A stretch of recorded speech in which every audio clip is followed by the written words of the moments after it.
Este es el teórico 24 del curso de Físico-Química del año 2020.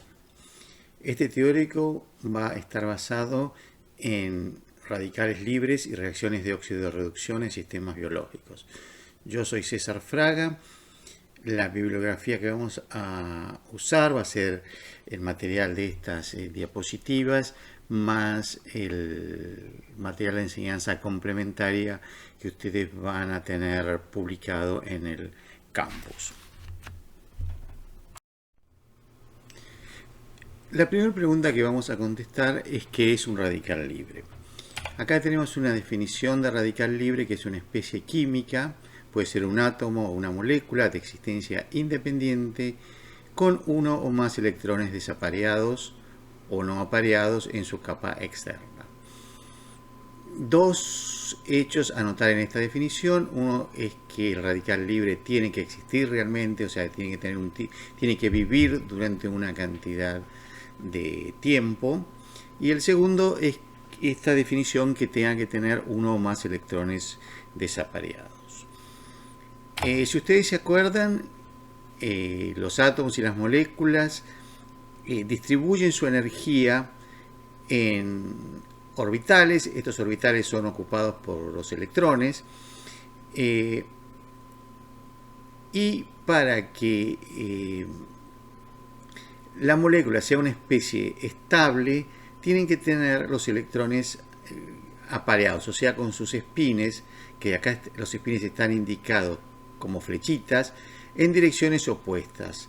En la mecánica cuántica le van a dar un número de spin que es más o menos un medio.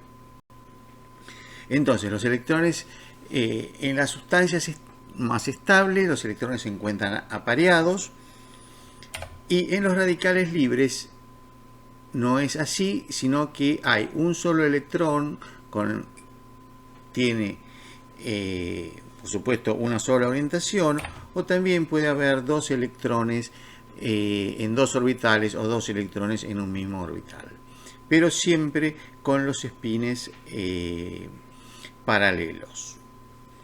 ¿Esto qué indica? Indica que de alguna manera esta sustancia tiene una característica que es de ser paramagnética, o sea que van a poder reaccionar frente a campos magnéticos.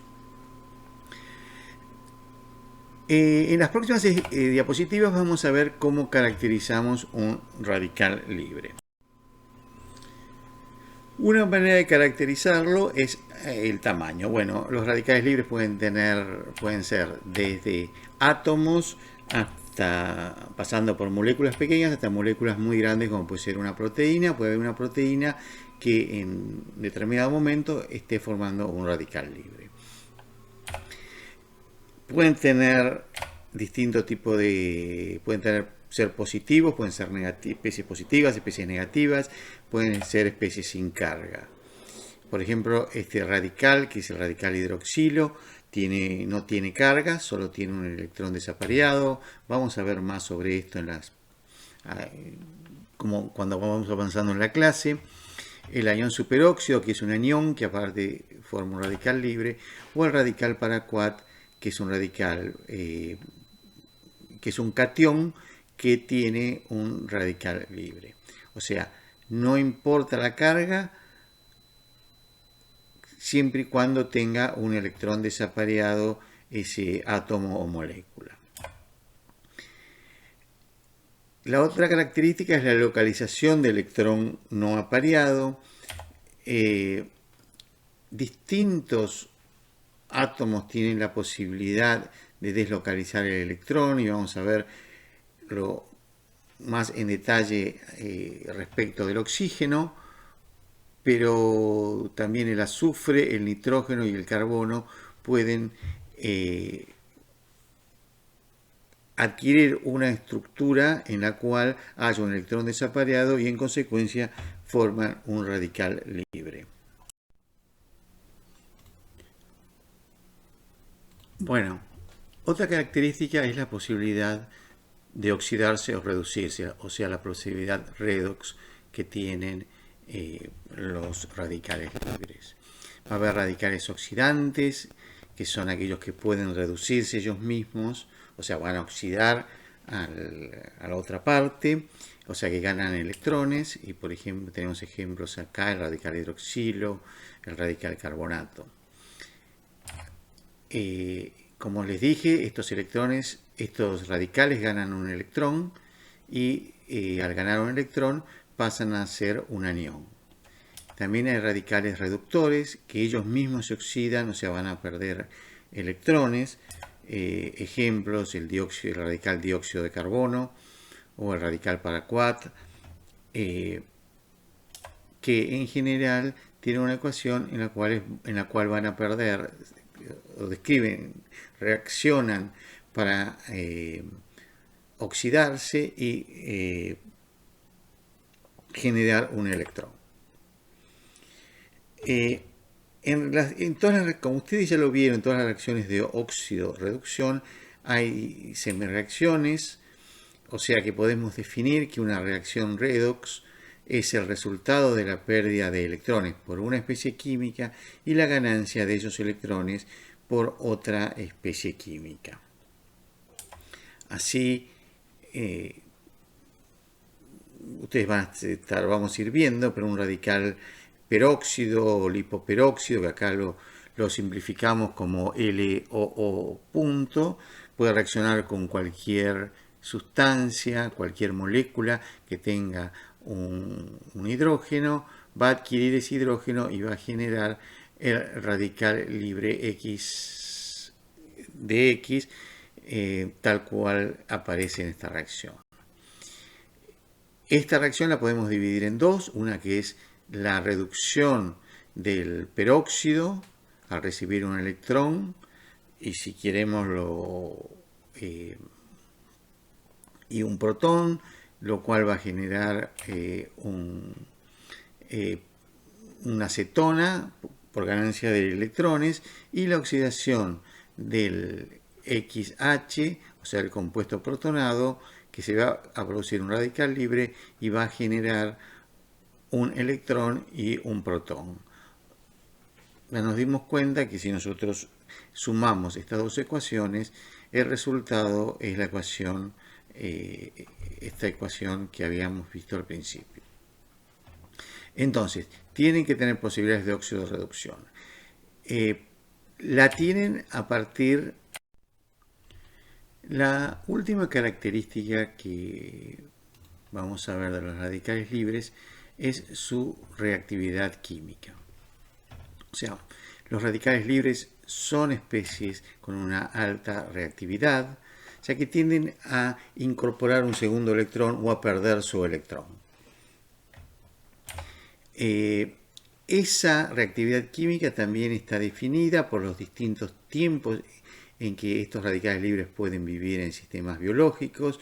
En esta tabla lo que les quiero ejemplificar es que tienen distintas especies químicas que forman radicales libres y que van a tener distintos tiempos de vida medio, que va desde una 1000.000.000ª parte de segundo hasta ser estables durante horas. Eso implica que estos radicales libres van a tener una reactividad que va a ser mucho mayor en este tipo de radicales que tienen un tiempo de vida media, que son muy reactivos, o sea que ni bien se forman, van a reaccionar con otra molécula, hasta radicales que, como vamos a ver, pueden ser muy estables y que pueden vivir por tiempos mucho más largos que, por ejemplo, el radical hidroxilo.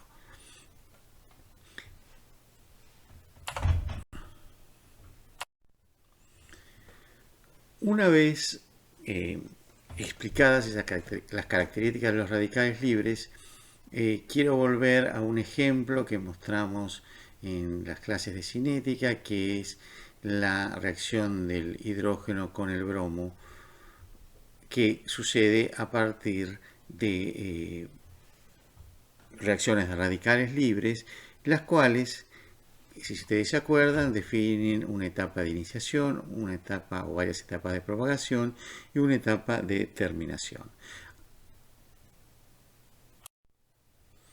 Es aquí donde vamos al corazón de la clase de hoy, que es cómo estos radicales libres se pueden estar formando en sistemas biológicos y pueden estar generando distintas acciones sobre estos sistemas biológicos. Entonces, en los sistemas biológicos se generan radicales libres, ocurren reacciones en cadena de radicales libres. Esencialmente, vamos a irlo viendo, pero esencialmente lo que ocurre es que los lípidos son moléculas o están formados por moléculas altamente oxidables y la presencia de oxígeno, como vamos a ver, lleva a su oxidación y a la formación de reacciones en cadena con incremento de estos radicales libres en los sistemas biológicos. Existen reacciones de iniciación que, como vamos a ver, esencialmente están asociadas esencialmente a productos como el peróxido de hidrógeno y metales que puedan oxidarse, como el hierro ferroso o como el hierro en su estado ferroso, que inicia la formación de radicales libres. Este radical hidroxilo reacciona, como dijimos, con lípidos y genera distintas etapas de propagación que incorporan más oxígeno y van generando más radicales lípidos y otros radicales de otras moléculas que puedan estar presentes en el sistema biológico. O sea, existe una etapa de propagación y también una etapa de terminación en las cuales los radicales libres desaparecen, o sea, deja de haber radicales libres y hay moléculas estables. Ahora, si ustedes ven esta serie de reacciones esquemáticas de oxidación de lípidos, un hecho común es la presencia de oxígeno. Y ustedes ven que de todas las especies que que participaron de este desarrollo, de esta formación de radicales libres o de cadenas de radicales libres, la mayor parte de ellas se asocian con el oxígeno. Entonces, ¿a qué se debe esto?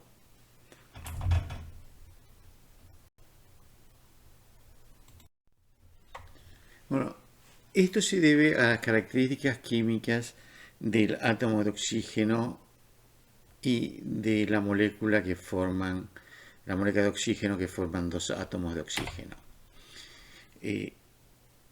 La distribución de electrones en los orbitales del oxígeno tiene esta forma, dejando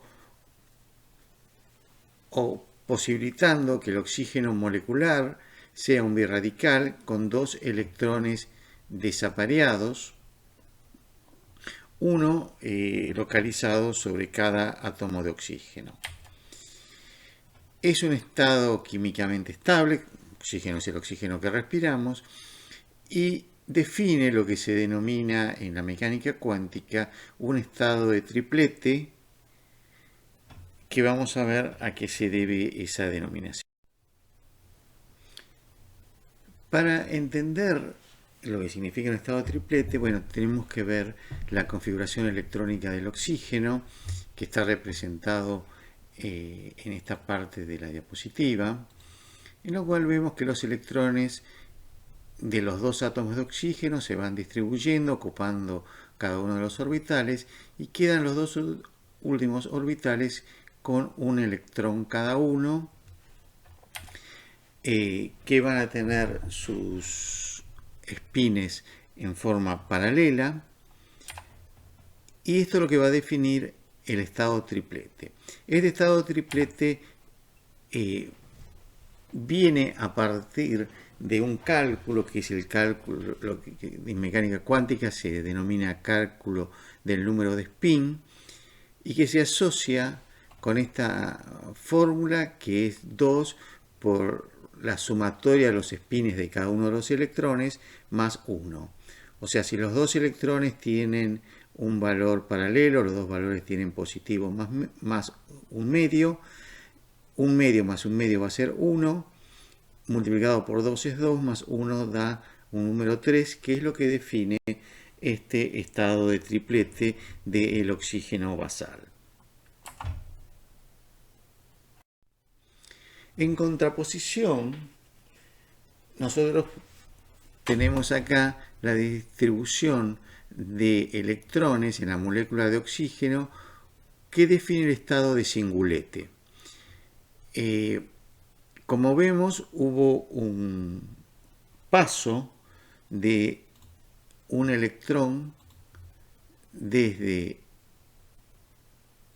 un orbital del estado basal al otro orbital en el mismo nivel de energía, lo que genera que, por supuesto, estos dos electrones, al realizarse este paso, hubo una inversión del spin, uno de los electrones va a ser antiparalelo con el otro, o sea que define un estado en el cual un electrón va a tener un número de spin de más un medio y el otro electrón va a tener un estado de spin de menos un medio. En la fórmula que vimos antes, al definir uno con un valor de un medio y el otro un medio, este término va a ser igual a 0, con lo cual el número de spin total de este oxígeno singulete va a ser igual a 1. Va a ser un estado excitado que va a tender espontáneamente a divertir el electrón que está en el orbital compartido hacia el orbital que se encuentra vacío.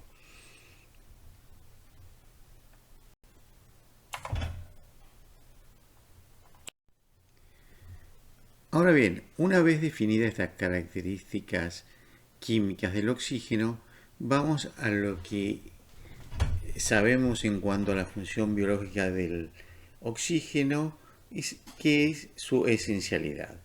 O sea, todos los organismos superiores estamos organizados a partir de nuestros tejidos, a partir de nuestras células, a partir de las organelas que forman parte de esas células, en tomar oxígeno gaseoso y generar energía.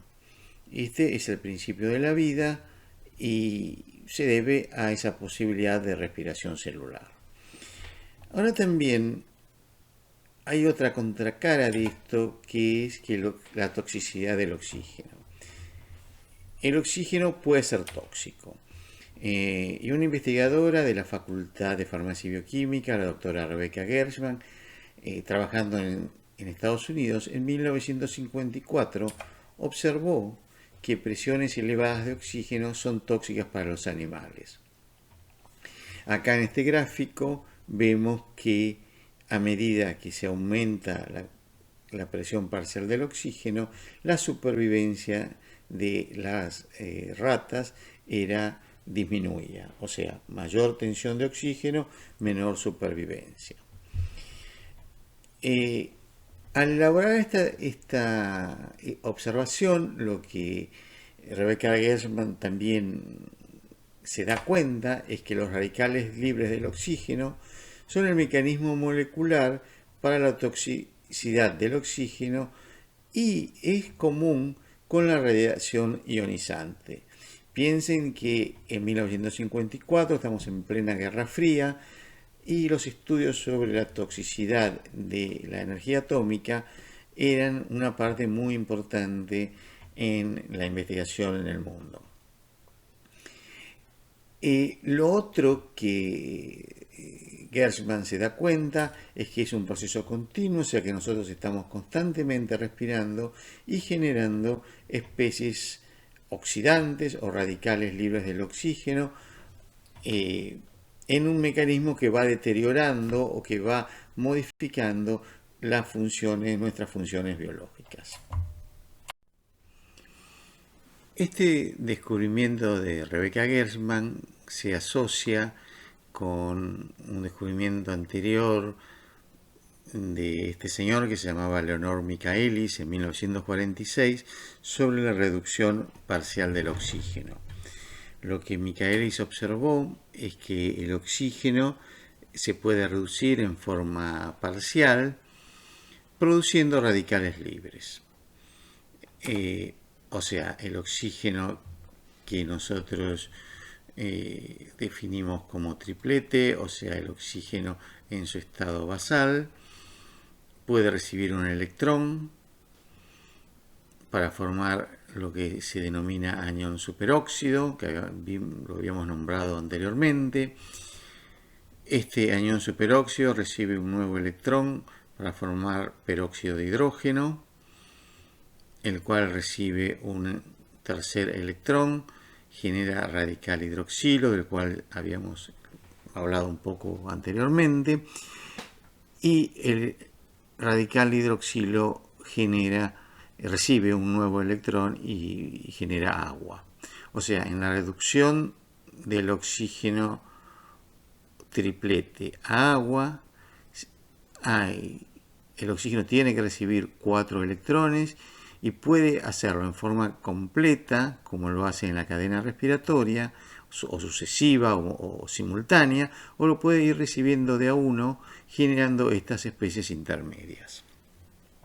Esta es la ecuación balanceada, si ustedes tienen interés, para que vean cómo se balancean los protones y los electrones en esta reacción. Acá también lo que quiero mostrarles es cómo se van modificando al ir recibiendo un electrón, cómo se van modificando la distribución de los electrones. O sea, tenían 2 electrones desapareados. Estos dos, al recibir un tercer electrón, se aparea en uno de los orbitales, quedando un solo electrón. Esto le da la característica de anión. Estos 2 electrones le dan la característica de anión y este le da la característica de radical libre. Al recibir un electrón más, se completaría este orbital y lo que va a generar es el peróxido de hidrógeno, que tiene que no es un radical libre, ya que tiene todos los electrones formando pares y consecuentemente anulando la posibilidad de tener un electrón desapareado.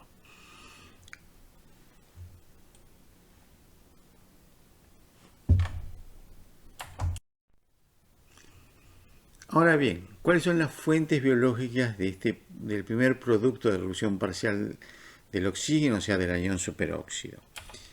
Bueno, quizás la principal fuente es la autooxidación de componentes de la cadena de transporte de electrones o de la cadena respiratoria en las mitocondrias. En las mitocondrias hay 2 sitios, uno es lo que se denomina complejo 1, en donde a partir de la acción de esta flavin de enzima que contienen de la NADPH ubiquinona reductasa, se genera anión superóxido. Y también en el denominado complejo 3 de la cadena respiratoria, en el cual también una enzima, la ubiquinol citocromo C oxidasa, cataliza esta oxidación del ubiquinol para dar anión superóxido. Como vemos, lo hace a una velocidad relativamente, que para un sistema biológico es relativamente baja. O sea, acá está un poco los mecanismos de cómo se van cambiando, cómo se va formando los radicales libres de la ubiquinona para generar el anión superóxido. Otra fuente de anión superóxido es la autooxidación de compuestos de bajo peso molecular, distintas moléculas como la epinefrina, los fenoles de plantas que también están presentes en nuestro organismo, ya que los consumimos en las dietas cuando comemos cualquier fruta o vegetal. Todos ellos son capaces de autooxidarse, o sea, ellos mismos de incorporar oxígeno y liberar anión superóxido. También hay reacciones enzimáticas, sobre todo que se encuentran a nivel de distintas membranas o en el citosol, y son reacciones catalizadas por NADPH esencialmente, en la cual se produce superóxido a partir de oxígeno. Las enzimas son las denominadas NADPH oxidasas, pero también hay otras oxidasas que funcionan de la misma manera generando anión superóxido. O sea, tenemos distintas fuentes biológicas o en nuestro organismo de producir anión superóxido. Asimismo, hay distintas fuentes biológicas de peróxido de hidrógeno. Uno de ellos es la dismutación del superóxido, que ocurre en forma tanto enzimática como no enzimática. O sea, hay una enzima que vamos a ver enseguida que determina o que favorece o acelera la desaparición de anión superóxido o de radical superóxido para generar peróxido de hidrógeno. Y también lo puede hacer en forma espontánea cuando se reaccionan dos moléculas de anión superóxido. Hay también reacciones catalizadas por enzimas, como son las reacciones de muchos aminoácidos, oxidasas de muchos aminoácidos que se encuentran a nivel de los peroxisomas dentro de las células, que generan directamente peróxido de hidrógeno incorporando los dos electrones en la molécula de oxígeno en forma sucesiva.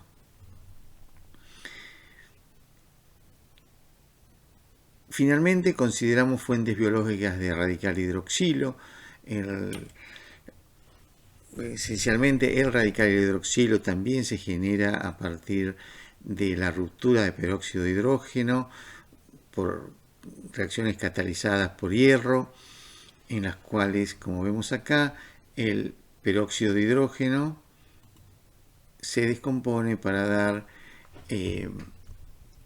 un radical hidroxilo, un anión hidroxilo y hierro oxidado. Otra serie de reacciones que generan radical hidroxilo son los que se denomina reacción de Haber-Weiss. Esta se denominaba reacción de Fenton, en la cual se produce coordinadamente una serie de reducciones y oxidaciones del oxígeno que llevan a formar radical hidroxilo, anión hidroxilo y de alguna manera regeneran oxígeno molecular. O sea, tenemos fuentes biológicas en las cuales se producen los tres productos de reducción parcial del oxígeno: el anión superóxido, el peróxido de hidrógeno y el radical hidroxilo. Bueno, para terminar, volvemos a esta diapositiva de la cadena de peroxidación lipídica en términos de formación de radicales libres en sistemas biológicos, y un poco vamos a ir trabajando en la clase próxima sobre esta slide, pero un poco acá lo que quiero resaltar es que vimos cómo en el sistema biológico se forma este radical hidroxilo, que es el que es el iniciador, es la especie iniciador de toda la cadena de radicales libres.